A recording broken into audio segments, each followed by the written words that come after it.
Hi, my name is Max, and I am super excited for today's video. I'm actually so excited I even put everything on the board before the video starts, which is rare.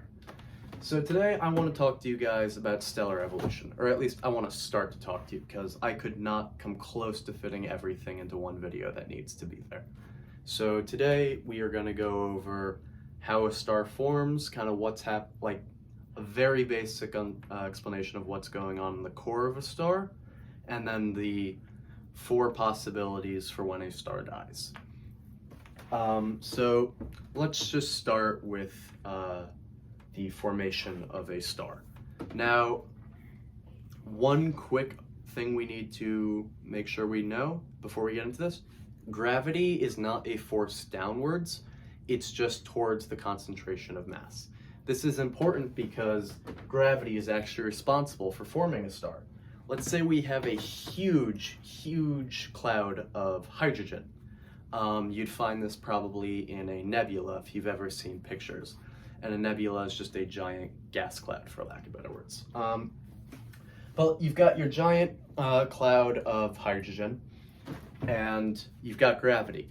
Gravity is trying to pull this stuff together, make it as dense as it can. And eventually, the pressure gets so great, the temperatures rise with that because you got movement, you've got stuff getting really close together, pushing together, gravity forcing it to. That temperature and that pressure gets so high, and boom, a star is born.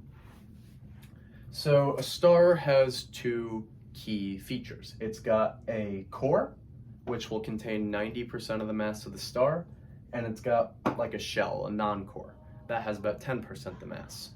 Now, what's really cool about the core is it's essentially just a giant nuclear reactor. That's actually how a star maintains its stability. My apologies. So, that gravity from beforehand, it's not gone away. It still is trying to crush that star down as small as it possibly can. So why don't stars just collapse immediately? Why is our sun still our sun, not just like a tiny piece that's been infinitely collapsed by gravity? Well, at the center, like I said, it's a giant nuclear reactor, and that nuclear fusion, because it's not fission, stuff is being fused together, releases energy. Stuff gets forced together, that releases a photon, and photons will act as both the heat and light emitted by a star. So, what is being fused though? Well, remember we said we have all that hydrogen gas? Well, when you push it really close together and get it uncomfortably close, it forms helium. And that fusing releases energy, star. And then as time goes on, you're eventually going to run out of hydrogen. And I do say eventually because it is a long time. The vast majority of a star's lifespan, it's still burning hydrogen. And now a star's lifespan is also inversely proportional to how large it is. The larger a star is, the more massive it is, and therefore the brighter it is, the hotter it burns, the quicker it will burn through stuff. That's why larger stars will have a shorter lifespan. I can go into more detail on that in a future video if you'd like. But point being, hydrogen goes to helium, helium will go to carbon, carbon will go to oxygen, and I'm just gonna kind of speed through these because it's not really important like what individually is happening. Whole point being just that you know stuff is being fused together. So hydrogen to helium, helium to carbon, carbon to oxygen, oxygen to neon, neon to magnesium, magnesium to silicon, silicon to sulfur, sulfur to argon, argon to calcium, calcium to titanium, titanium to chromium, and chromium will turn into nickel, which will decay into iron. And there's a reason we stop there. Up until this point, every time you fuse it, remember how we said it releases energy? That changes with iron. Iron is really stable nuclear, so it actually will require energy to fuse it further. That means any element heavier than iron won't be made in the core of a star standard. There are ways that happens, and again, that's a topic for a future video, but all you need to know for now is that iron is the stopping point. So now we've got this star. and we've exhausted our hydrogen, we've exhausted everything. We're left with just an iron core. Well, what happens? Well, these arrows that I've drawn here kind of go away because there's no more energy resisting. Gravity can kind of just crush it and win. So you kind of have the inside, it shrinks rapidly, it hits the core, and now the core is really tough though. Think of it, I don't want to say like a brick wall, but in a nutshell, it kind of bounces off and you go into what's called a red giant, or a giant phase. And here I've got the core represented by that tiny dot with the much larger radius of the star. I apologize for the scale, I only have so much whiteboard, but point is, it expands. And now from here, there are one of 4 ways it can go.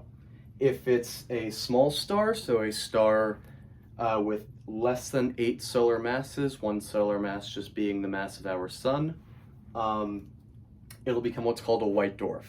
And white dwarfs, they're kind of boring. They're really, really, really, really bright and hot, but they're cool for their entire lives. They literally just sit there and cool down. Nothing really too interesting. That's what our sun will become. Now, if they're under 30 solar masses and greater than 8, you get what's called a neutron star. And neutron stars are awesome. They deserve their own video series, which I'd actually love to do in the future. And they're super, super, super dense. 1 tablespoon or so is the same weight as Mount Everest, which is crazy.